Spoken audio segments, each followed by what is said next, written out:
Las 15 decisiones del Papa León XIV que provocaron un terremoto en el Vaticano.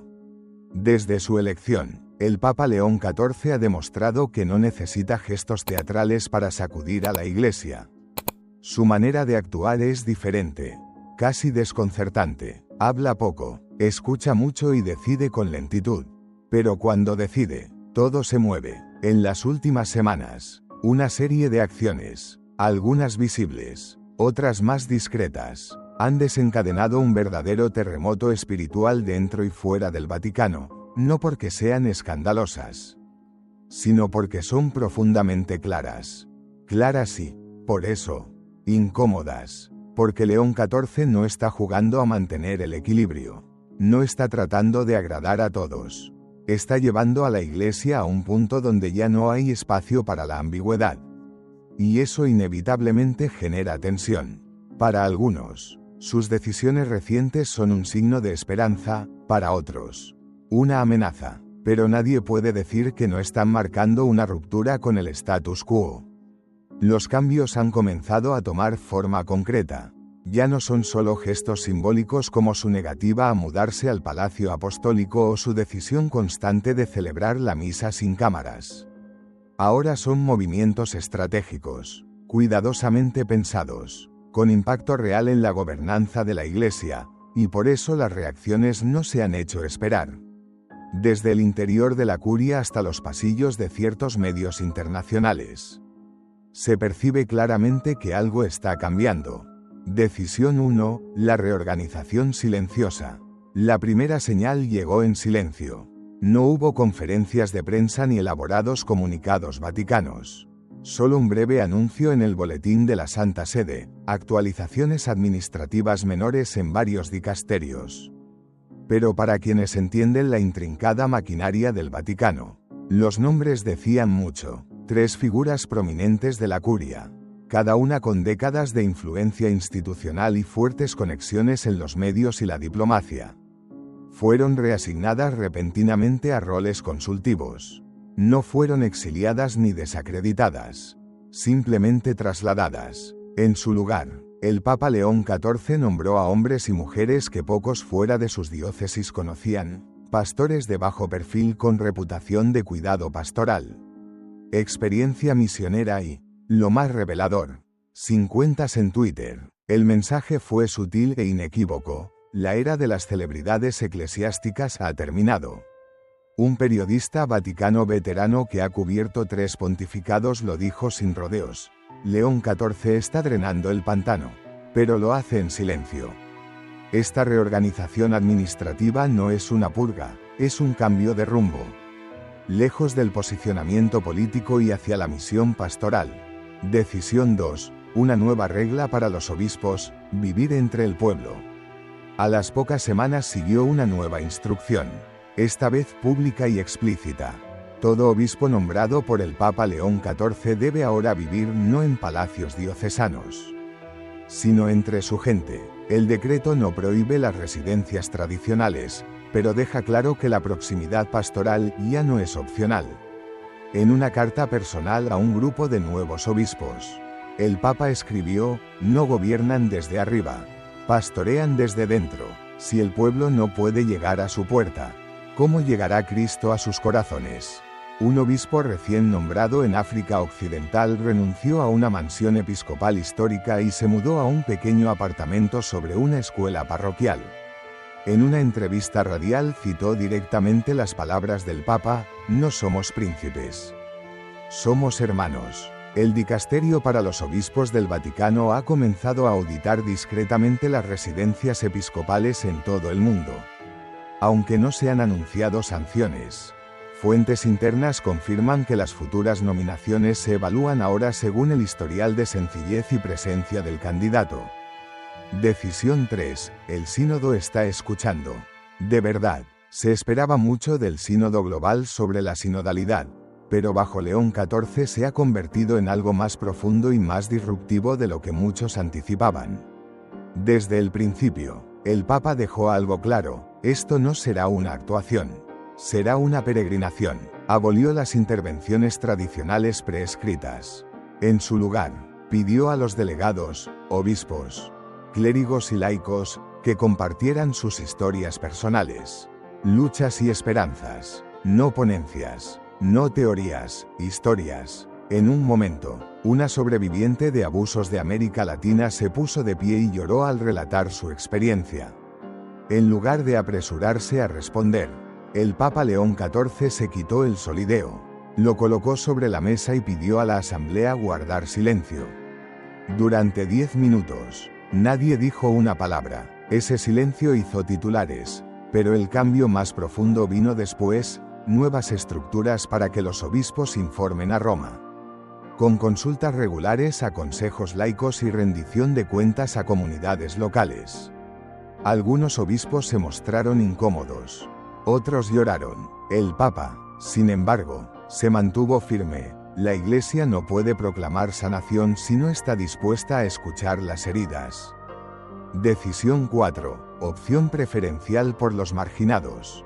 La teología del Papa León XIV no se basa en discursos abstractos, sino en la experiencia vivida. Durante sus años en Perú, trabajó con comunidades indígenas, migrantes y pobres, no como visitante, sino como hermano. Esa experiencia ahora da forma a su pontificado. En su primera encíclica, De Marginibus Ecclesiae, desde los márgenes de la Iglesia, declaró: el centro de la Iglesia está donde Cristo sufre, y Cristo sufre con mayor frecuencia donde el mundo se niega a mirar. Desde entonces, fondos destinados a ciertas oficinas curiales han sido redirigidos a organizaciones católicas que trabajan en campamentos de refugiados y barrios marginales. Se canceló una renovación multimillonaria de un edificio vaticano y el dinero fue desviado para reconstruir un hospital en Líbano. Los asesores económicos del Papa quedaron, según se informa, atónitos, pero allegados al Papa dicen que fue intencional. Uno de sus colaboradores más cercanos afirmó: él quiere una iglesia pobre no como eslogan, sino como realidad, y eso exige sacrificio, especialmente desde arriba.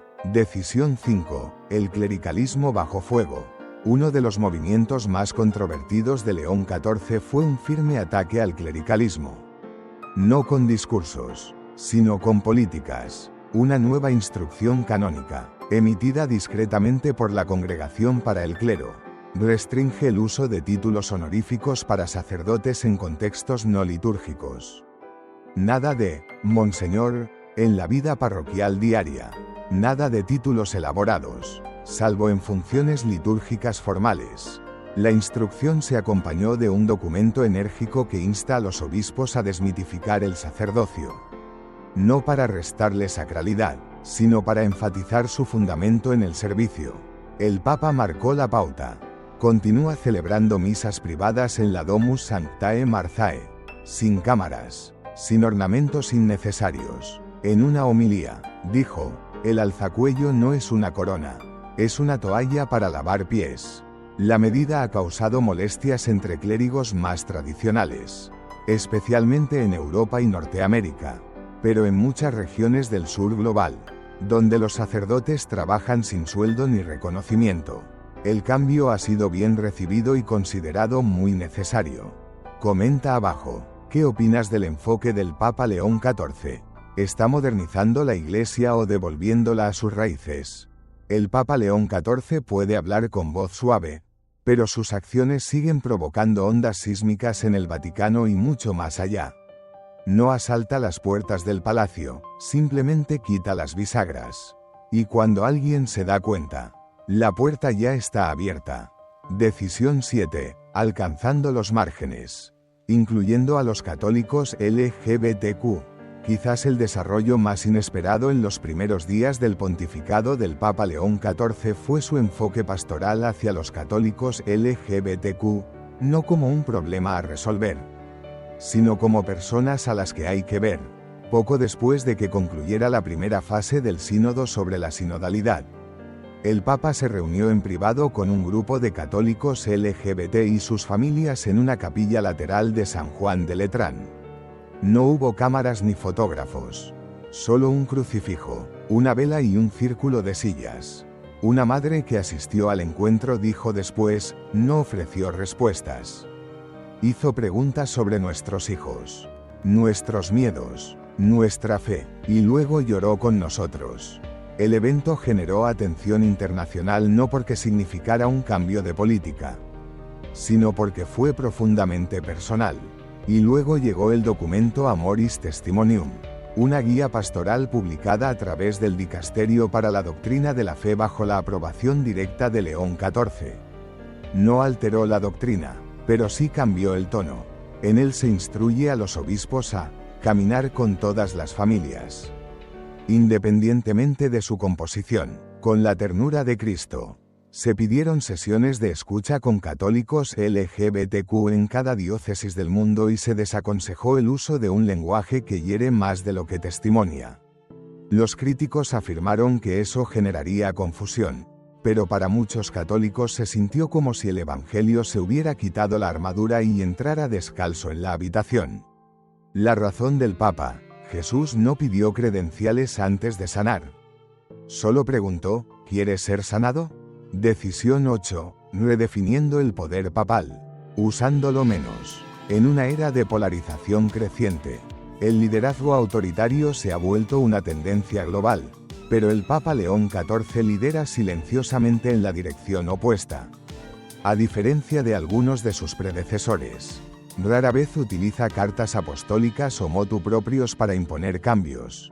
En su lugar, consulta y espera, luego actúa con deliberación. En una ocasión se negó a emitir una declaración vinculante sobre un asunto teológico divisivo. En cambio, escribió una carta personal a todos los obispos solicitando sus opiniones, no como cortesía, sino como condición para actuar. La carta terminaba con una línea impactante: si no puedo oír la voz de los pastores, ¿cómo reconoceré la voz del buen pastor? Internamente, esto ha cambiado la forma en que el Vaticano gobierna. Reestructuró la curia romana no para centralizar el poder en su oficina, sino para descentralizarlo. Cada dicasterio ahora incluye al menos 2 miembros laicos y varios están dirigidos por personas fuera de Italia por primera vez en la historia de la Iglesia. Un alto prelado conocido por sus posturas tradicionalistas dijo a un periódico italiano de forma anónima: este papa no teme la disensión, teme el aislamiento, y eso podría ser la clave para entender el ejercicio de la autoridad de León XIV. No está debilitando el papado, lo está ensanchando. Una iglesia que respira. Al final de una audiencia general, un niño corrió hacia el Papa León XIV y abrazó su pierna. La Guardia Suiza intentó intervenir, pero el Papa los detuvo con la mano. Se inclinó y susurró al niño durante 1 minuto completo. Después, un periodista del Vaticano le preguntó qué había dicho el niño. El Papa sonrió, me preguntó si Dios alguna vez se cansa. Le respondí: solo cuando dejamos de amar. Ese es el tono de este pontificado, no agresivo, no reaccionario, sino radical en su ternura y en su negativa a jugar en bandos ideológicos. Con cada decisión, el Papa León XIV está empujando a la Iglesia a convertirse en lo que siempre ha dicho que es, pero que a menudo ha olvidado ser: un cuerpo que escucha, una presencia sanadora, un siervo de la esperanza.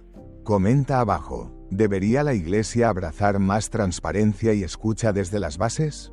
¿O eso arriesga diluir la tradición?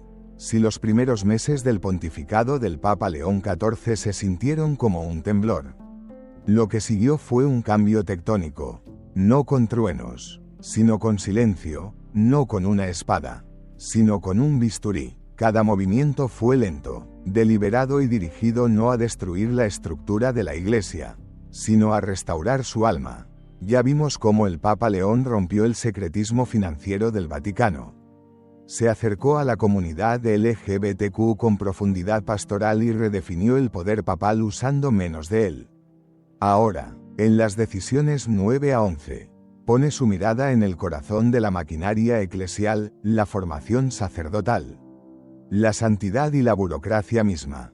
Decisión 9. Incendiar el modelo del seminario para reconstruirlo. Durante décadas, los seminarios en todo el mundo han seguido un modelo rígido de formación, jerarquía estructurada, carga académica pesada y desapego emocional disfrazado de disciplina. El Papa León XIV vio esto como una debilidad espiritual. Comenzó con una frase que se volvió fundacional: no necesitamos más profesionales en el altar.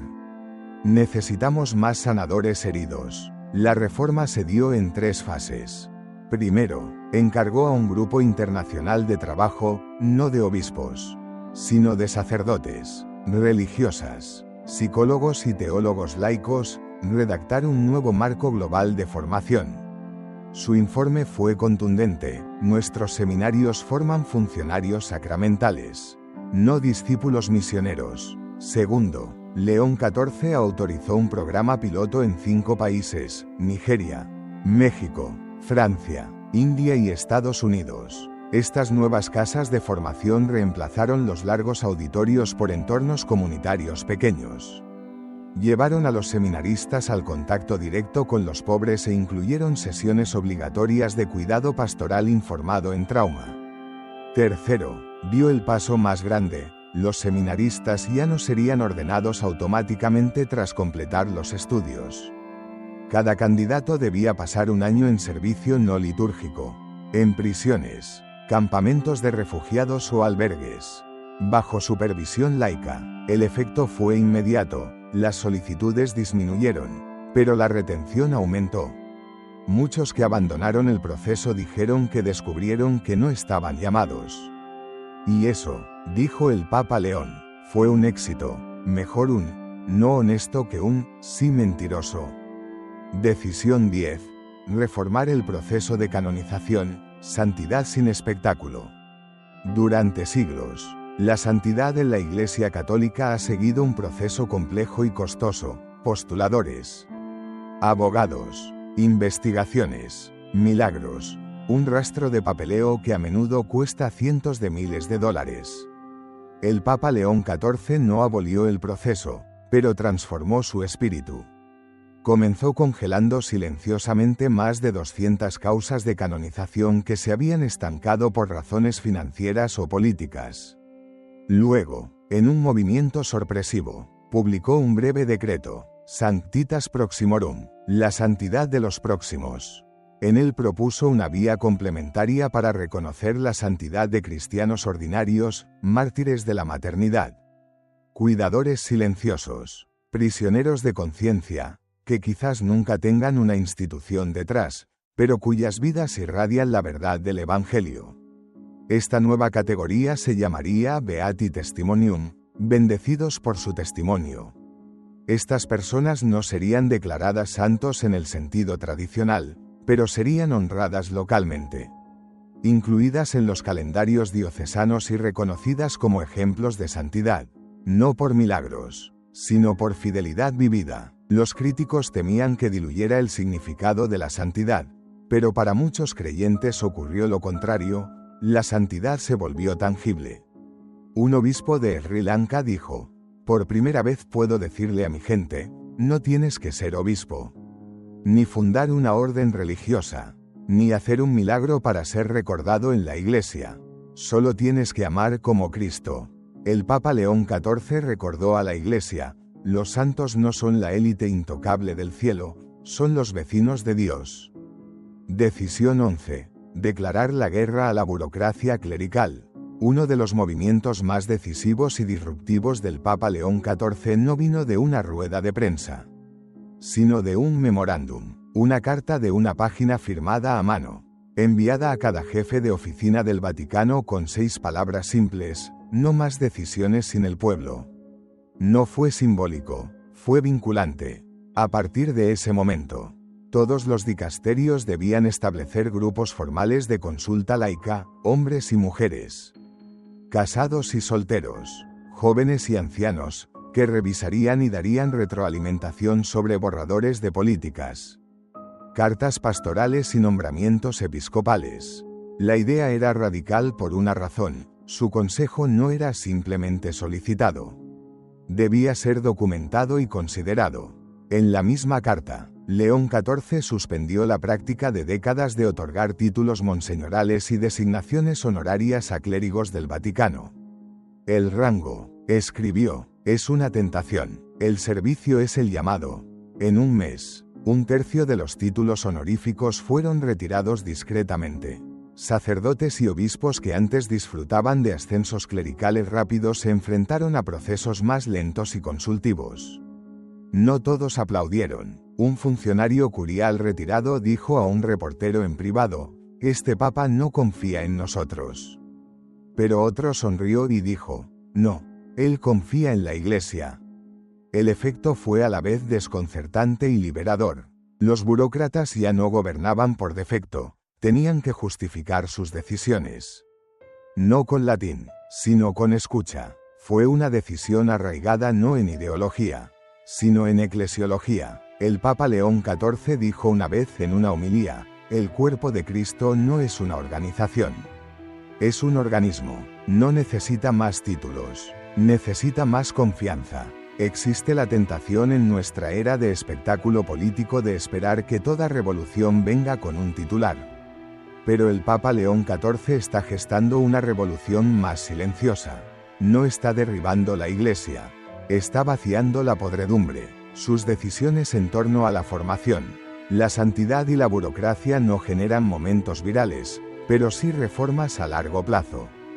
Fundamentadas no en la ira, sino en el realismo del Evangelio. No habla con eslóganes, reza en silencio, y ese silencio está comenzando a resonar con fuerza entre los muros del Vaticano. Comenta abajo: ¿deberían los futuros sacerdotes ser formados en atención pastoral, informada en trauma y en inmersión pastoral antes de la ordenación?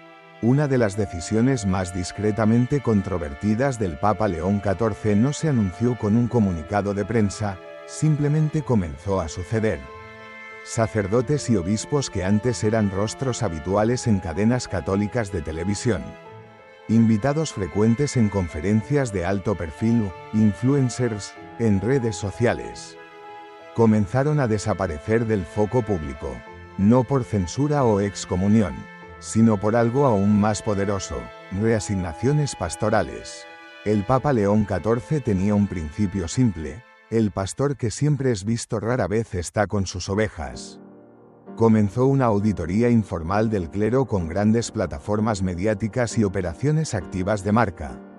En lugar de reprenderlos, los llamó personalmente en algunos casos, invitándolos a reenraizar su ministerio en comunidades locales, muchas veces olvidadas. Un monseñor prominente, cuyo canal de YouTube tenía más de 1 millón de suscriptores, fue reasignado discretamente a una parroquia en una diócesis rural remota.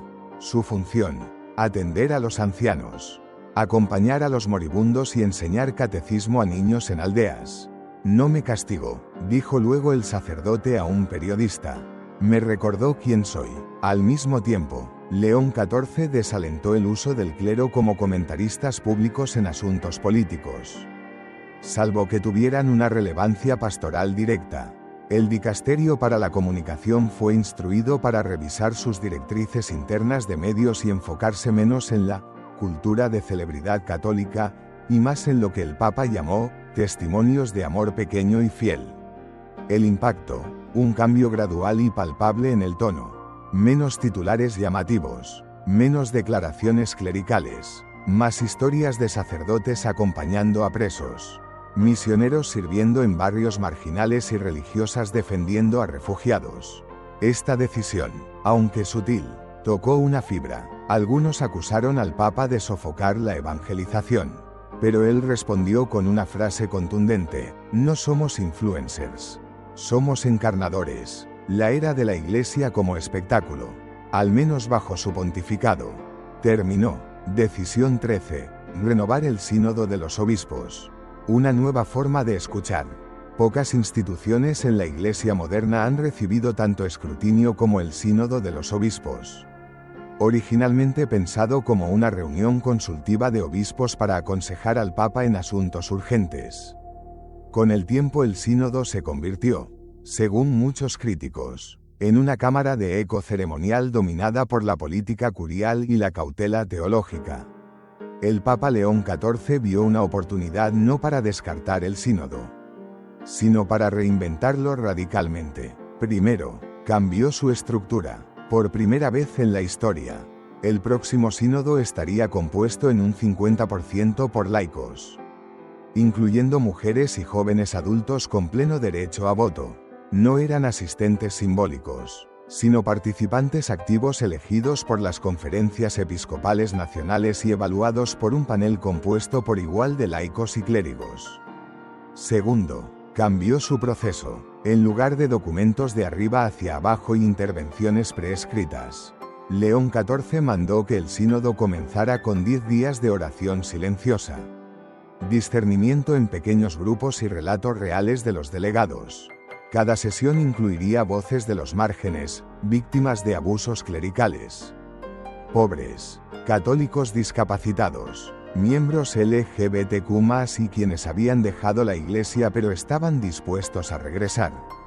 Tercero, cambió su resultado. Ya no habría un documento final elaborado a puerta cerrada. En cambio, cada sesión concluiría con 3 entregables públicos, un examen comunitario de lo que el Espíritu estaba revelando, una lista de prioridades pastorales tangibles a implementar a nivel diocesano y un informe sobre cómo la Iglesia estaba o no escuchando. Este modelo sorprendió incluso a veteranos del Vaticano. La sinodalidad ya no era una palabra de moda, era un experimento doloroso y hermoso de vulnerabilidad mutua. Algunos obispos resistieron. Uno salió de una sesión de planificación murmurando: «Esto no es un concilio, es un aula». Pero otros se conmovieron hasta las lágrimas. Una mujer del Líbano, delegada laica, dijo tras la primera sesión piloto: «Por primera vez en mi vida sentí que la Iglesia no hablaba sobre mí. Hablaba conmigo». El objetivo del Papa León XIV no era el caos, era la comunión. Una vez dijo en una homilía: «El pastor no conduce de espaldas al rebaño. Camina dentro de él, a veces detrás, siempre entre él». Estas decisiones, desde despojar la celebridad clerical hasta democratizar el sínodo, no fueron por control, fueron por coraje, en una iglesia a menudo paralizada por el miedo a perder autoridad. León XIV ofreció una contrapregunta: ¿y si la verdadera autoridad viene de soltar el control? Dijo a una reunión de obispos: «Si quieres preservar el poder, perderás al pueblo, pero si empoderas al pueblo, el Espíritu preservará la Iglesia». Esa visión se está volviendo realidad lentamente, de forma desigual, pero innegablemente. Estamos viendo un pontificado no obsesionado con la imagen o los aplausos, sino con la obediencia. Un pontificado que no busca ser querido, sino ser levadura. Y al hacerlo, el Papa León XIV ha introducido un nuevo tipo de gobernanza, no de omnipotencia papal, sino de escucha eclesial. Para algunos, este cambio ha sido desconcertante. Han surgido murmullos de cisma, amenazas de facciones tradicionalistas, incluso críticas públicas de obispos retirados que ven estas decisiones como un debilitamiento de la voz de la Iglesia. Pero para muchos más, especialmente quienes por mucho tiempo estuvieron en los márgenes, estos cambios son un ajuste de cuentas largamente esperado. Una joven en Manila, después de leer sobre la nueva estructura del sínodo, publicó en redes sociales: «Antes me sentía invisible. Ahora me siento vista por la Iglesia». Un obispo en Kenia comentó: «Este papa no ha hecho nuestro trabajo más fácil, pero sí más honesto». Y un sacerdote en Brasil compartió: «Por años tuve miedo de hablar sobre nuestros problemas. Ahora temo no hacerlo». Es fácil subestimar el efecto dominó de estas reformas internas, pero ya las ondas se están extendiendo. En Argentina, rectores de seminarios están reescribiendo los manuales de formación basados en el modelo informado en trauma de León XIV. En Polonia, por primera vez, grupos laicos están integrados en la planificación diocesana. En Filipinas, las diócesis han comenzado a celebrar domingos de escucha, donde los feligreses, no el clero, moldean las homilías. Estos pueden parecer cambios pequeños, pero son semillas. Y esa es la genialidad del enfoque del Papa León XIV: no siembra bajo los reflectores. Planta en silencio, luego espera que el Espíritu riegue lo que el mundo ha ignorado. Sus decisiones no buscan dominar titulares, buscan cambiar la historia. Comenta abajo, ¿deberían los laicos tener pleno derecho a voto en los sínodos de la Iglesia? ¿O eso arriesga perturbar la tradición apostólica? Cuéntanos qué piensas. Decisión 14. Abrir la puerta a sacerdotes casados, pero no como piensas. Durante siglos, la cuestión del celibato ha sido una nube tormentosa sobre el sacerdocio del rito latino. Es un tema que fascina y polariza, a menudo reducido a titulares sobre abolir el celibato o terminar con la tradición. Pero el Papa León XIV hizo algo diferente. No lo abolió, lo replanteó, y al hacerlo, tomó la decisión pastoral más audaz de su pontificado hasta ahora, una que podría remodelar el ministerio católico por generaciones. Comenzó en silencio, con una exhortación apostólica titulada Sacrificium Amoris, el sacrificio del amor. En ella, el Papa León reafirmó el celibato como un carisma precioso para la Iglesia, pero desafió la suposición de que debe ser universal o uniforme. Escribió, lo que se da como don nunca debe imponerse como condición. Luego vino el verdadero cambio. Autorizó a las conferencias episcopales en regiones selectas, principalmente en partes remotas del Amazonas, África subsahariana y las islas del Pacífico, a solicitar formalmente permiso para ordenar viri probati, hombres casados y mayores, de fe y servicio probados, como sacerdotes. Las condiciones eran estrictas, deben haber servido al menos 10 años como diáconos permanentes. Deben ser nominados por sus comunidades locales.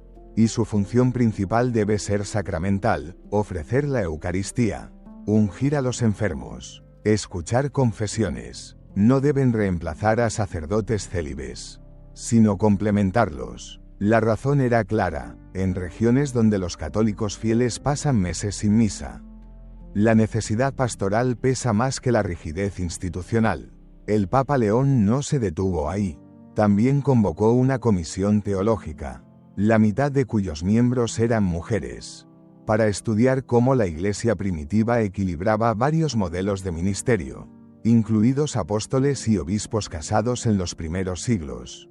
Los titulares eran previsibles, el Papa permite sacerdotes casados. Pero la realidad era más matizada y más radical. No se trataba solo de permitir algo. Estaba restaurando algo. Le dijo a un grupo de obispos, el Evangelio no está en peligro por sacerdotes casados. Está en peligro por sacerdotes ausentes. Los críticos hablaron de pendiente resbaladiza, pero otros vieron misericordia pastoral. Una mujer en una zona rural de Perú, cuyo pueblo no había visto un sacerdote en más de un año. Lloró al contarle a un misionero, ahora finalmente podemos oír la misa otra vez. Podemos ser ungidos, podemos ser vistos. Decisión 15, transparencia apostólica. Publicando los archivos más oscuros del Vaticano. Si hubo una decisión que sacudió el mismo mármol de San Pedro, fue esta. El Papa León XIV ordenó el desellado y la publicación de miles de documentos vaticanos previamente clasificados relacionados con abusos clericales, encubrimientos episcopales y mala gestión interna, algunos con más de 70 años de antigüedad. La iniciativa fue llamada Proyecto Emaús. El objetivo, no solo transparencia, sino transformación. León XIV comenzó estableciendo una comisión histórica independiente compuesta por archivistas, canonistas, sobrevivientes, periodistas y teólogos. Su mandato era revisar y publicar una serie multivolumen llamada El cuerpo herido, historia documental de la Iglesia en crisis. Pero esto no era solo un ejercicio académico, era una revolución pastoral. El Papa León declaró, solo la verdad puede sanarnos. El silencio no ha protegido a la Iglesia, ha protegido al pecado. El volumen piloto fue publicado al público en el sitio web del Vaticano con un índice de código abierto. Incluía memorandos internos sobre casos de abuso ignorados o retrasados, transferencias financieras que protegían a los abusadores, cartas personales de víctimas que nunca fueron respondidas. Incluso correspondencia de papas anteriores expresando pesar pero sin acciones concretas. La reacción fue sísmica. Algunos cardenales suplicaron en privado al Papa que reconsiderara. temiendo escándalos y pérdida de credibilidad. Otros lo acusaron de violar la dignidad del cargo papal. Pero León XIV respondió con una claridad punzante: el papado no es un escudo. Es un espejo. Ordenó que futuras denuncias de abuso fueran revisadas por comisiones diocesanas independientes con mayoría laica.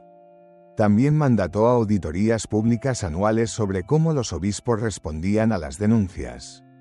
Aún más audaz, instruyó a la Congregación para la Doctrina de la Fe a publicar resúmenes anonimizados de los casos cada 6 meses, mostrando que la Iglesia ya no ocultaba sus heridas, sino que las desinfectaba a la luz. Una sobreviviente de abuso, entrevistada por La República, simplemente dijo: nunca pensé que vería este día. Me siento escuchada, me siento creída. Pero el Papa no se detuvo solo en los casos de abuso. Amplió el mandato de transparencia para incluir las finanzas del Vaticano, nombramientos clericales e incluso registros de votación sinodales. Los críticos lo acusaron de alimentar a los medios anti-Iglesia, pero León XIV insistió: la esposa de Cristo no necesita maquillaje. Necesita arrepentimiento. Con las decisiones 14 y 15, el Papa León XIV cruzó una línea que muchos creían que ningún papa cruzaría jamás. Abrió la puerta a la reforma estructural, al realismo pastoral y a la rendición total de cuentas institucional. No solo cambió políticas, cambió expectativas. Durante siglos, el Vaticano operó bajo la suposición de que el secreto equivale a estabilidad. Pero León XIV introdujo un contraevangelio: la verdad equivale a confianza. Y lentamente, esa confianza está regresando. En Chile, una diócesis liderada por una comisión con mayoría laica descubrió décadas de abuso y restauró la vida parroquial. En Papúa Nueva Guinea, un diácono casado que se ordenó sacerdote se convirtió en el padre espiritual de 4 comunidades remotas.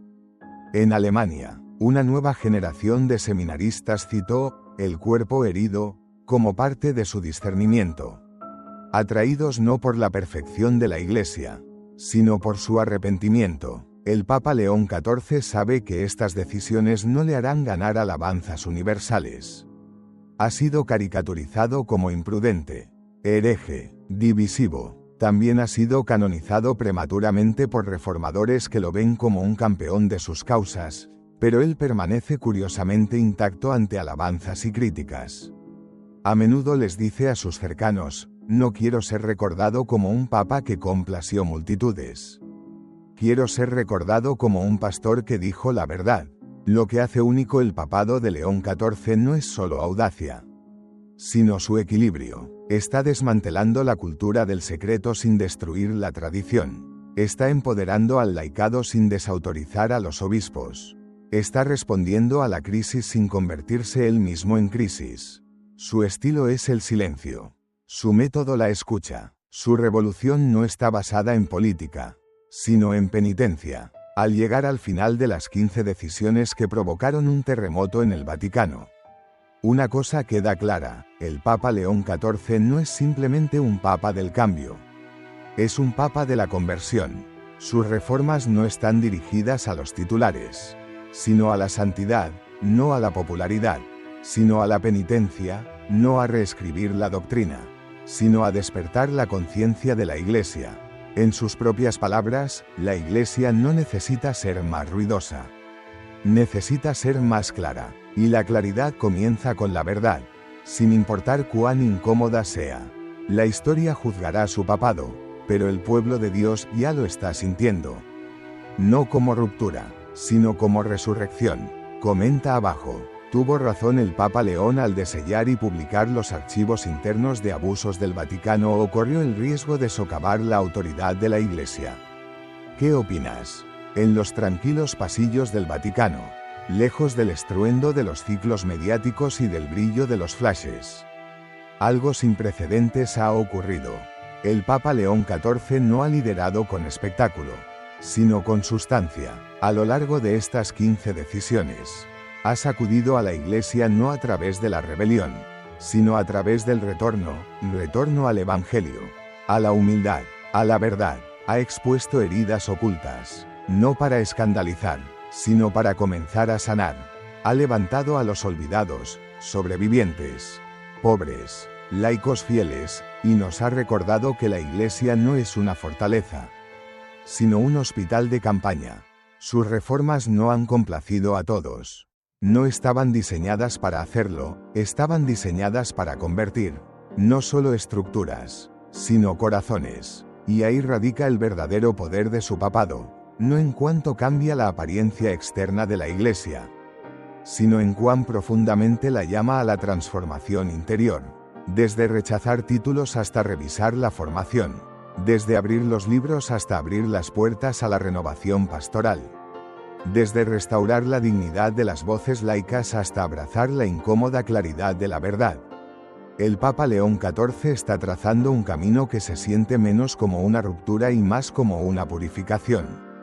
Y tal vez eso es lo que la Iglesia necesitaba más, no un Papa guerrero, sino un sanador herido, uno que escucha más de lo que habla, uno que reza antes de planear, uno que, sobre todo, nos recuerda que la santidad no comienza en el poder, sino en la entrega. El terremoto que provocó ha dejado grietas en los viejos cimientos, pero a través de esas grietas, algo divino está entrando, luz. Y esto es solo el comienzo. Ahora es tu turno. ¿Cuál de las 15 decisiones del Papa León XIV te impactó más y por qué? Comenta abajo y únete a la conversación. Gracias por ver.